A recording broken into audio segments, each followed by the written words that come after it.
Good morning. Welcome to the local news for today, Wednesday, September 4, 2019. Thank you for joining us. I'm Dakota Simpson Marshall. In the news, 6 Chinese trawlers left Surinamese waters. New material introduced to fix roads. Hurricane watch for Surinamese citizens who want to travel to the Caribbean. And Integrated Coastal Management Conference held in Suriname. The 6 Chinese trawlers left the Surinamese waters yesterday.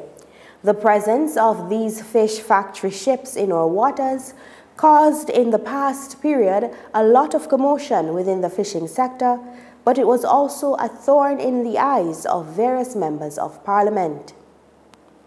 From the fishing sector, Idu Karg of the Suriname Seafood Association was relieved about this development.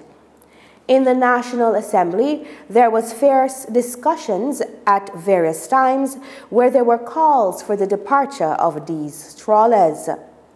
The trawlers do not meet requirements for fishing in Suriname and did not receive a permit from the Ministry of Agriculture, Livestock and Fisheries. Despite this, a verdict from the independent judge was needed to get these trawlers out of our waters. Mark Law, secretary of the Fishermen's Collective, indicated that his organization welcomes this development. Oxnix is the new type of material that the Ministry of Public Works, Transport and Communication will use to harden clay and laterite needed to fix roads. According to Minister Vijay Chotkan, the laboratory research is in the final phase and now the materials should be tested on the roads. During the field visit to the laboratory of the ministry, Minister Vijay Chotkan immediately gave permission to proceed with the tests. Due to the fact that the weather is now dry, it seems handy, according to Chotkan, that the roads are now being tackled. Ahead of the coming rainy period, the contractor will have to work efficiently to ensure that roads remain passable for a long time. The minister also indicated that in view of the heavy equipments on the roads, measures should also be implemented. The Caribbean and parts of the United States of America have been ravished by Hurricane Durian. The hurricane season lasts from July 1 until the end of November. Jerry Slanghard, director of the National Coordination Center for Disaster Management, NCCR, said that Surinamese citizens who are planning to travel to these areas should remain alert. Hurricane Durian grew from a tropical storm into a hurricane of the 5th and highest category. There are also strong wind speeds of more than 300 kilometers per hour. A number of the Bahamian islands were hit hard by Durian.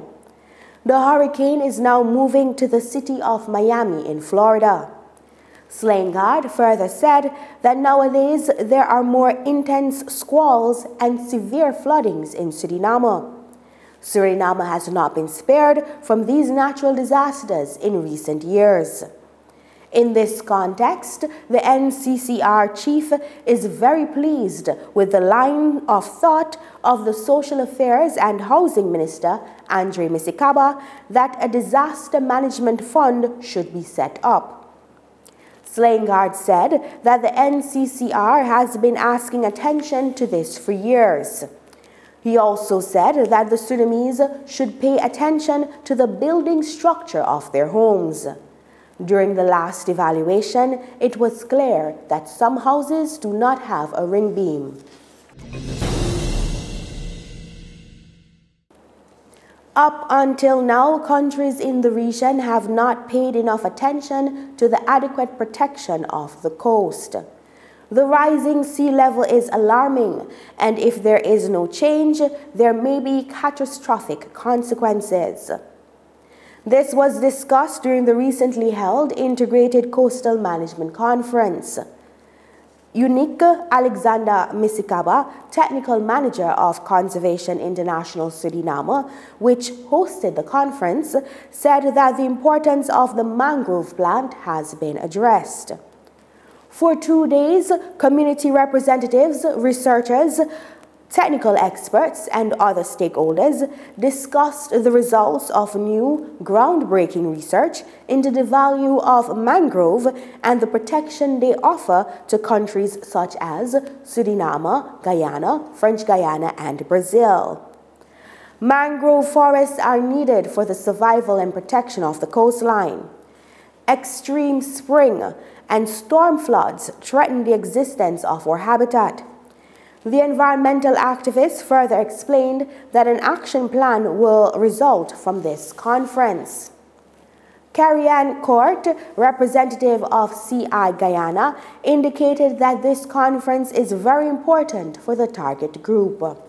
This conference is important because most times when we do research and we actually do the groundwork, we don't have the opportunity to share that information and to get feedback from partners and the people who live the work.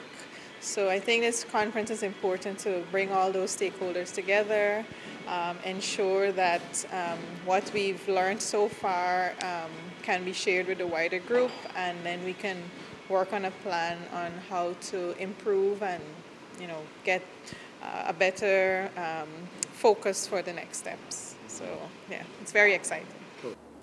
According to Alexander Misikaba, there should be more understanding for the protection of the coast and the preservation of mangrove trees. That brings us to the end of local news for today. Join us again tomorrow, same time, same station for more. Have a blessed day.